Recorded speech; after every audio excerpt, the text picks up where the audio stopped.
patiner? Non. T'as pas envie de patiner? Avec Gaspard dans le dos, je prendrais pas le risque.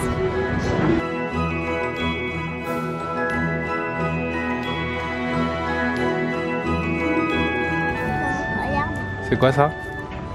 C'est une chauve-souris. C'est une chauve-souris? Oui. Ok.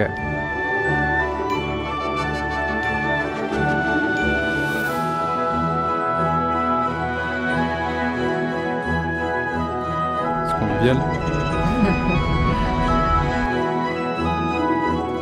On a prévu de se faire un tour de grande roue. On voulait la faire la nuit pour que ce soit encore plus joli, vu que la nuit tombe vers 16h, 16h30. Bon là il est 16h, il fait toujours pas nuit, mais Arthur, c'est un petit peu long pour lui, là, on va y aller maintenant. Et il fait très froid.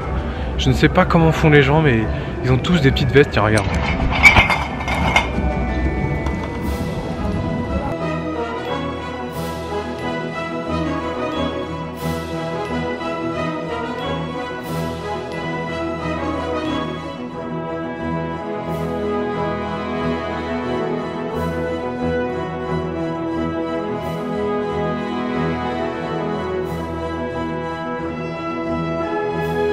Alors aujourd'hui, je voulais te parler du temps que l'on consacre à ses enfants et comment faire la part des choses entre les activités ménagères, le travail et le temps disponible aux enfants.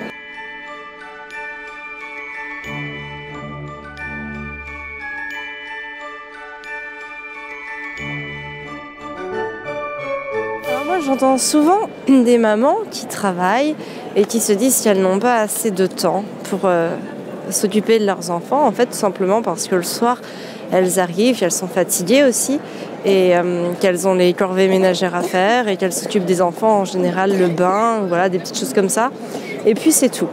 Et puis d'un autre côté on a les mamans qui sont au foyer et qui elles aussi en fait se retrouvent à dire la même chose, c'est-à-dire qu'elles n'ont pas assez de temps de qualité avec leurs enfants parce que tout simplement elles sont fatiguées par le rythme que leurs enfants leur imposent toute la journée, ça n'arrête jamais, elles sont sans cesse demandées et puis évidemment il y a toutes les tâches ménagères de la maison à s'occuper et donc tout ça c'est vrai que ça vient un petit peu parasiter l'humeur et que ça vient encombrer l'esprit et puis le temps des mamans.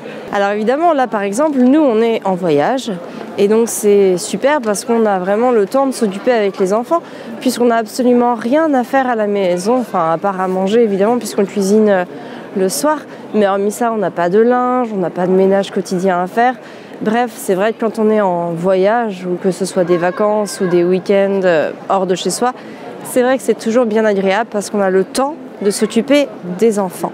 Alors comment faire pour qu'au quotidien, que l'on travaille ou que l'on soit mère au foyer, qu'on ait choisi l'instruction en famille ou bref, peu importe, comment faire pour retrouver du temps pour ses enfants, pour jouer, pour faire des activités, pour réaliser des choses, tout simplement pour être avec eux.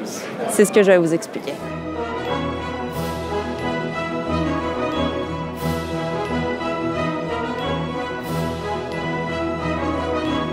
Ah bah je vous connais vous.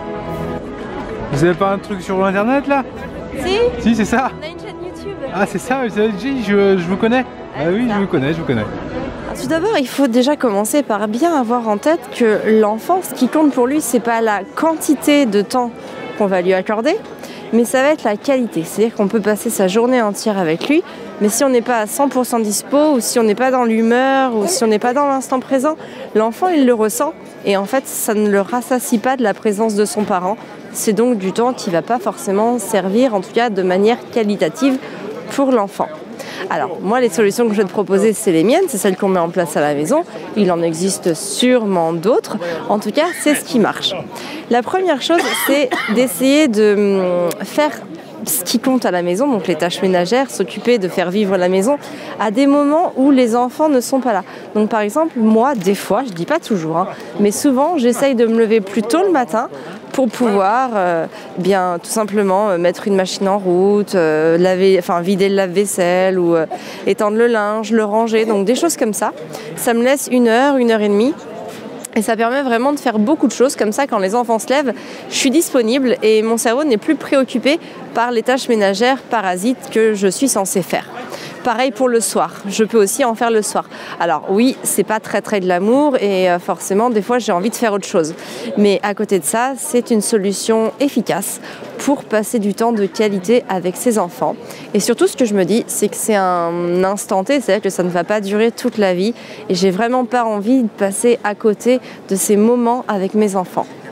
La deuxième chose, c'est que j'essaye de ne pas surcharger mon intérieur. Donc, c'est-à-dire que moins j'en ai, plus c'est facile à ranger. Et ça marche pour tout.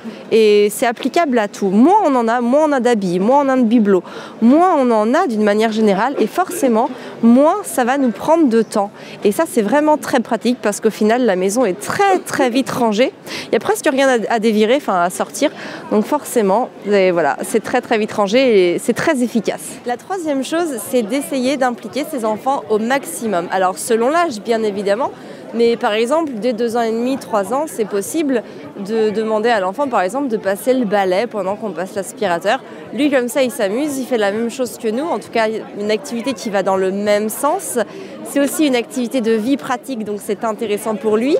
Et surtout, il faut lui donner des vrais ustensiles pour qu'il ait une réelle motivation et qu'il ait un réel résultat dans ce qu'il va entreprendre. Et puis quand ils sont trop petits, par exemple, c'est le cas pour Gaspard, avant 2 ans et demi, eh bien si vraiment ils n'acceptent pas qu'on fasse quelque chose et qu'ils ont quand même besoin de nous, eh bien on les porte. Moi je compte même pas le nombre de fois où je passe l'aspirateur, la serpillière ou que je plie du linge ou quoi que ce soit avec Gaspard dans le dos, tout simplement parce qu'il a besoin d'un câlin et que moi j'ai vraiment envie de me débarrasser d'une activité le plus vite possible.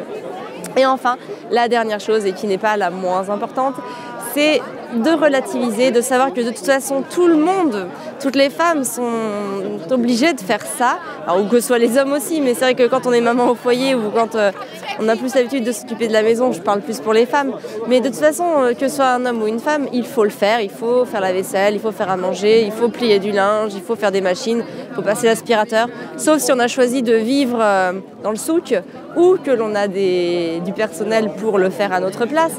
Mais sinon, on n'a pas le choix. Donc, il faut essayer de relativiser et de le prendre avec le sourire. Ça passera d'autant mieux et ça ne polluera pas l'ambiance pour la suite de la journée. Donc voilà ce que l'on met en place à la maison. Donc si cette vidéo t'a plu, abonne-toi à notre chaîne YouTube, comme ça tu recevras toutes mes vidéos. Et puis n'hésite pas à aimer la vidéo, à la partager, ça peut intéresser d'autres gens autour de toi qui n'arrivent pas à retrouver du temps pour eux. Et puis voilà, reviens nous rejoindre sur Facebook et sur Instagram. Sur ça, je te souhaite une très belle journée. Prends soin de toi et de tes enfants.